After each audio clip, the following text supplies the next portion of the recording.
அஞ்சலியோட ஆனிவர்சரிக்காக வந்து ஆர்டர் வந்து குடுக்குறாங்க பாய் கடைக்கு. நம்ம வந்து அஞ்சலி.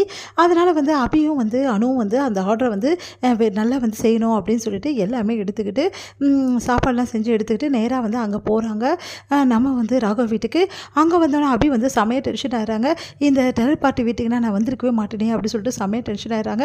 சரி வேறு வழி இல்ல வந்துட்டோம் ஆர்டர் ஒத்துக்கிட்டோம் அதனால செய்யலாம் அப்படின்னு சொல்லிட்டு உள்ள போறாங்க. அடுத்து வந்து இவங்க 2 பேருமே வந்து என்ன பண்றாங்கன்னா, ராகவோட சித்தி வந்து ரொம்ப கேவலமா பேசுறாங்க.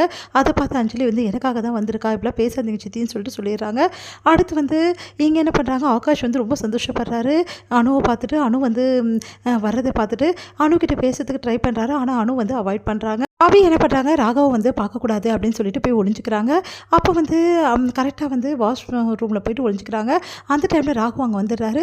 அப்போ அபி விழ போகும்போது ராகவ் தான் தாங்கி பிடிக்கிறாரு. அடுத்து வந்து இங்கே என்ன பண்ணுற எங்கடி போய் நினச்சிட்டு வந்த அப்படின்னு சொல்லிட்டு கேட்குறாங்க. ஒன்றும் இல்லைன்னு சொல்லிட்டு அபி மறைக்கிறாங்க. இந்த சூழ்நிலையில் இங்கே என்ன பண்ணுறாங்கன்னா எல்லாருமே வந்து ரொம்ப சந்தோஷமாக இருக்காங்க. அப்போ அபியும் வந்து சந்தோஷமாக வந்து சாப்பாடெலாம் வந்து எல்லாருக்கும் கொடுத்துட்ருக்காங்க. ராகவ் வந்து அவங்க அக்கா கிட்ட அன்பாக இருக்கிறதும் அதுக்கப்புறம் வந்து நிறைய விஷயங்கள் வந்து பண்ணுறதையும் பார்க்குற அபி வந்து இவரு அன்பாக இருக்காரு நம்பவே முடியலையே அப்படின்னு சொல்லிட்டு பார்த்துட்ருக்காங்க.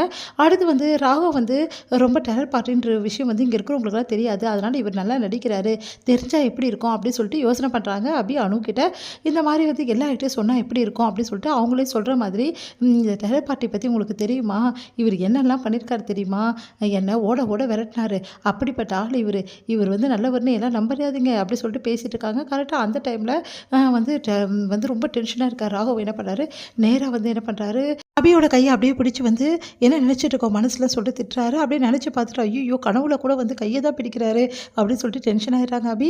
அப்பாப்பா நான் நினச்சி பார்க்க பண்ணப்பா அப்படின்னு சொல்லிட்டு அடுத்து வந்து எல்லா விஷயமும் வந்து அபி வந்து செஞ்சுட்டு இருக்கும்போது அவங்கள வந்து பாராட்டிகிட்டு இருக்காங்க.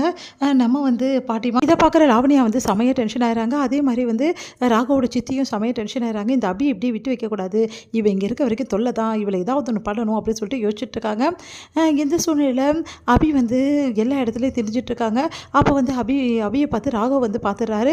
பார்த்துட்டு ராகவ் வந்து அபிகிட்ட வந்து ஒரு விஷயம் சொல்கிறதுக்காக வராரு. ஆனால் அபி வந்து அவாய்ட் பண்ணுறாங்க. அதனால் ராகவ் டென்ஷன் ஆகி அவங்க கையை பிடிக்கிறாரு.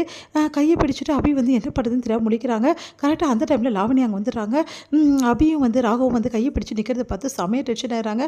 உடனே வந்து யோசிக்கிறாங்க எதுக்காக ராகவ் வந்து அபி கையை பிடிக்கிறான், ஒருவேளை அபி எதாவது டென்ஷன் படுத்திட்டாளா அப்படின்னு சொல்லிட்டு யோசிச்சுட்டு இருக்கும்போது கையை வந்து எடுத்துடுறாரு. லாவணியை பார்த்துட்டு உடனே அபி ஓடி போயிடுறாங்க. ஓடி போயிட்டாலே எதை கேட்கலான்னு நினச்சோமே அப்படின்னு சொல்லிட்டு யோசிக்கிறாரு.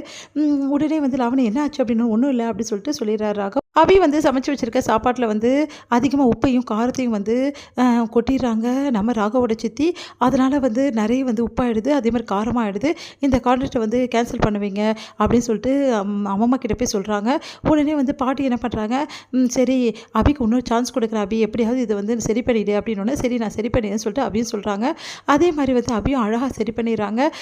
காரத்துக்கு வந்து நிறைய வந்து என்ன பண்ணுறாங்க, எலுமிச்சை பழத்தை புழிஞ்சிட்டு அதே மாதிரி உப்புக்கும் தக்காளி அதெல்லாம் சேர்த்து உருளைக்கிழங்குலாம் சேர்த்து சரி பண்ணிடுறாங்க. இதை தெரியாத வந்து ராகவோட சித்தி வந்து என்ன பண்ண ராகவ் கிட்ட இந்த கான்ட்ராக்ட் நல்லாவே இல்லை, எல்லாரும் வந்து ரொம்ப மோசமாக பேசுகிறாங்க, நல்லா இல்லை சாப்பாடுன்னு, அதனால் நீயும் வந்து சாப்பிட்டு பாரு, அந்த பொண்ணை துரத்தி அனுப்பு அப்படின்னு சொன்னோன்னே சரின்னு சொல்லிட்டு ராகவ் அங்கே அவர் வந்து பார்க்கும்போது எல்லாருமே பாராட்டுறாங்க. என்ன சித்தி இப்படி சொன்னீங்கன்னு சித்தியும் சாப்பிட்டு பார்க்குறாங்க. நல்லா தான் இருக்குது அப்படின்னு சொல்லிட்டு அவங்களும் யோசிக்கிறாங்க. ஏன் சித்தி இப்படி பண்ணீங்க பாருங்கள் எல்லாம் எவ்வளோ பாராட்டுறாங்க அப்படின்னு சொல்லிட்டு ராகவ் வந்து அந்த பொண்ணை வந்து பாராட்டணும் அப்படின்னு சொல்லிட்டு போயிடுறாரு அபியை. அடுத்து முரளியும் அஞ்சலி வந்து கேக் வெட்டுறதுக்காக ரெடியாக நிற்கிறாங்க விழாக்காக. கரெக்டாக வந்து அபி கேக்கை எடுத்துகிட்டு வராங்க. முரளி வந்து அபியை பார்த்துட்டு வந்து என்ன பண்ணுறாரு, அங்கேருந்து எஸ்கேப் ஆயிடுறாரு. முரளி போனதை நினச்சி ஃபீல் பண்ணிகிட்ருக்காங்க நம்ம வந்து அஞ்சலி. உடனே வந்து அபி வந்து அவங்கள சமாதானப்படுத்துகிறாங்க. இது முடியுது.